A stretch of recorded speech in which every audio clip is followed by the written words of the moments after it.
Ducks are mine and mine only. I love it here. And I almost cried, but it's fine.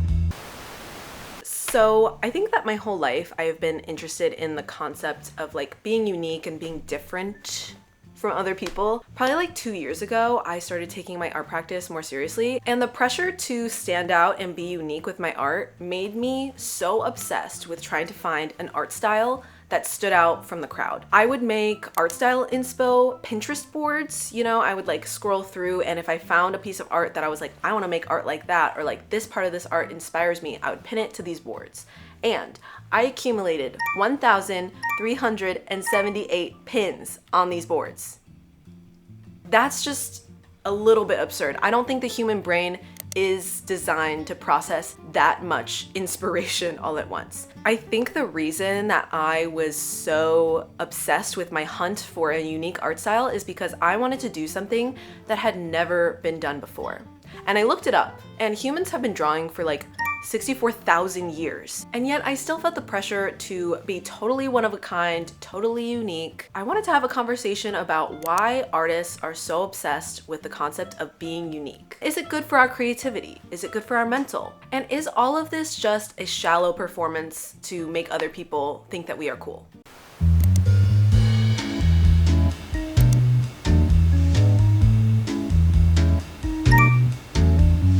So I found this article called Humans and Uniqueness. It's written by two social psychology psychologists. In this article, they talk about how humans not only want to like belong to a group and feel like they have a community, but we also want to feel like our own individual person in that group. Therefore, we try to be unique from others in certain ways. The article calls this the need for uniqueness, which I think is a funny term. And as I'm sure we can all guess, in Western, more individualistic cultures, like the United States, people tend to want to be more different from other people. They also found that there is a higher need for uniqueness among people that consider themselves creative. I felt very validated by this article just because I always have wondered if like my striving for uniqueness was like kind of a flaw in my personality, but it's very much like a normal and natural biological thing.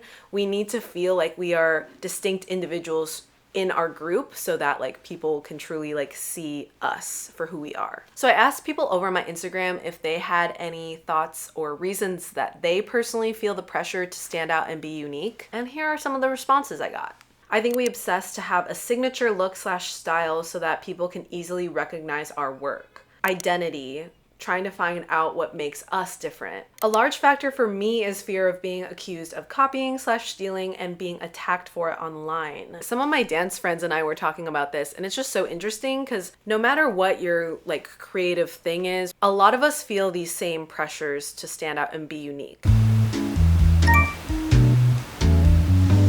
So I wanted to dive into some of these topics a little bit more deeply, and first we're gonna start with comparison. I got hot, so this has to go.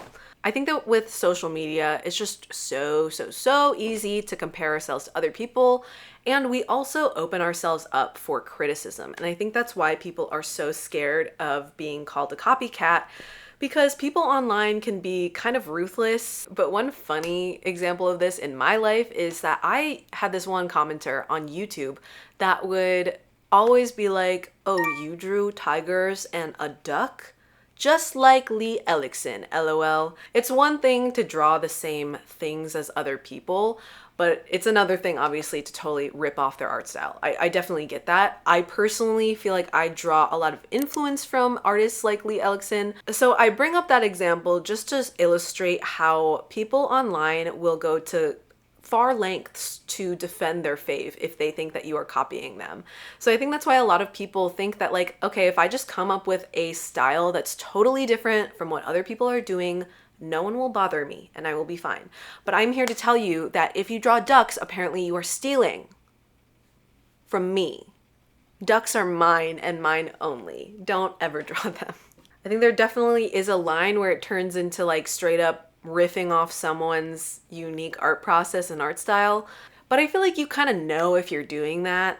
Like, you know if you're doing that. Especially when you're getting started in whatever creative field it is, it's so normal and totally fine to draw inspiration from other people. I think just at some point, especially when you start monetizing your work, it's very important for it to be genuinely yours and not like a copycat of someone else's. I feel like we get this. I think because of social media, we are just generally getting sick of seeing ourselves and our peers get compared to others constantly. I think just being unique is like a really easy way to feel like you're just not going to have this problem. Okay, if I look disheveled, I was just trying to fix my sink and it didn't work and now I'm sweaty and I almost cried, but it's fine. I love it here. Yes. Okay, generally in our society, being basic is not something that you're usually going to get positive attention for. So I think that a lot of us strive to be unique in order to stand out and get that recognition and success, especially on social media. This kind of made me think about, like, is style really the only way to get recognized online? And I don't think it necessarily is. I think it definitely can help. I wanted to compare two examples of famous internet art dudes. The first one is Sam Does Arts and the second one is Devin Rodriguez. Sam Does Arts is like a YouTube, Instagram famous artist. He has a very distinct style. I know when I started with digital art, I was like, I want my art to look like his. Like, how does he do that? On the other hand, you have Devin Rodriguez, who's more of like a TikTok famous artist. I think he's also on YouTube too. I think he has like 10 million subscribers. And his art style is a lot more realistic. He tends to do a lot of graphite portraits of people riding trains, and that is what got him recognized. I would say, in my opinion, Devin Rodriguez's art style is a little less distinct than Sam's, but he has his own like viral video formula that has made him famous by drawing people on trains. So he has that thing going for him that makes him stand out from other people making TikToks about their art. I just thought those two examples were very interesting. Both of them have humongous social media followings. Both of them have tons of people trying to buy their artwork. However, one is very style focused and the other is very focused on like the way he presents his work in his videos. I understand that for most people, like reaching this level of fame and stardom might not be what they actually want. A lot of people just want like respect from their peers or to stop being compared to other people or just to have people feel like their art is really genuine and authentic to them. But I will say that most artists that are trying to monetize their art do wants to get attention on social media so that people will actually buy their art. And I think that standing out is a really good way to do that. But unfortunately, it just puts a lot of pressure on us to try to be different and distinguished. Why do I keep saying distinguished? To want to be different and unique from everyone else that is doing the same thing as you. A lot of us have experienced how difficult it is to inject our personality and our authentic self into our style. So I think a lot of us look up to other artists that do that. An example of an artist that I love that does this really well is Remy Wolf. Her style is very unique and you can see it in her music, in her album covers, in the way she dresses. And I just find her very, very cool. I think that she is genuinely being who she is. For some of us, our authentic self isn't quite that out there.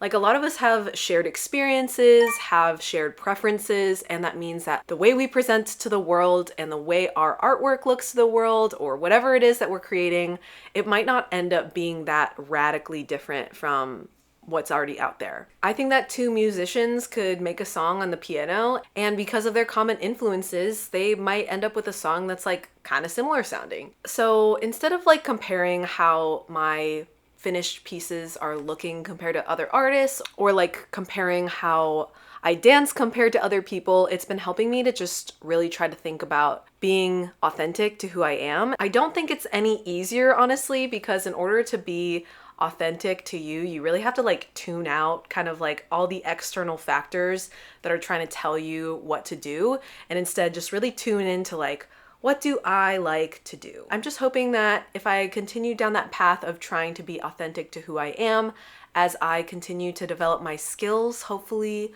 people will recognize that my art is a really true reflection of me. Advice that I wish someone had given me a few years ago is that YouTube cannot solve your style crisis.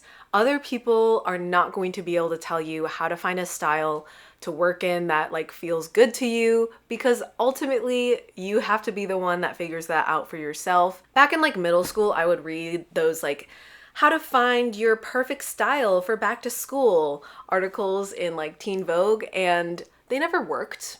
They never worked. I didn't read those articles and suddenly know how to dress myself in a way that felt super authentic and true to who I was. And in the same way, when I felt lost with my art style, watching videos titled How to Find Your Art Style in 15 Minutes didn't help me find my art style. It just made me leave those videos feeling like I was a failure for not being able to figure out what other people seemingly just had like handed to them by the gods. Like, it was so frustrating, and I just want anyone that has been in a similar situation or is maybe currently in the same situation to know that that does not make you a bad artist. It probably just means that you really care about your style being authentic to who you are. And that is totally fine, and it's totally valid. And in my opinion, it's going to make you a better artist at the end of the day. Yeah, I think the real reason that those videos don't work is that most of us are not looking for an art style. Most of us are looking for our art style. Like, we want to feel like our art or whatever we're creating is very authentic to who we are as a person. And since we are all very unique people with different preferences and influences, it's not going to be something that those videos are going to be able to help you find. I personally don't think that the method of going out and finding a bajillion style references like I did is going to be helpful. Like, I can pretty confidently say that. The 1,000 pins on Pinterest did not help me find my art style. It made me waste a lot of time. Yeah, I know too that like I took the advice too far. That's my bad, but that's just like my personality. Like, if you say that I can figure it out in 15 minutes, I'm really going to try to figure it out in 15 minutes. And just know that it's not your fault if those videos don't help you. It's not your fault if people's advice doesn't work for you.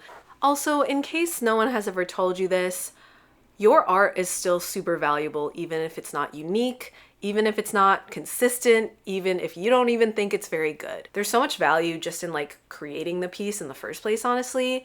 And obviously everyone's definition of what value is different. So I can't say for certain how this applies to everyone, but I think for most people, you can still find value in your art, even if it doesn't feel like it's groundbreaking. Like, it's still very good that you made anything in the first place.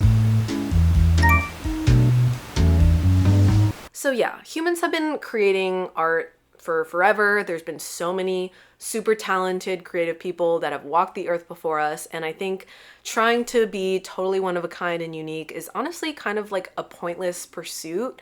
I think it's so much more valuable to focus on being authentic in your work and just focusing on like what you like to create and what brings you joy, because honestly, that's like the most valuable part of creating anything, is that like experience of making it.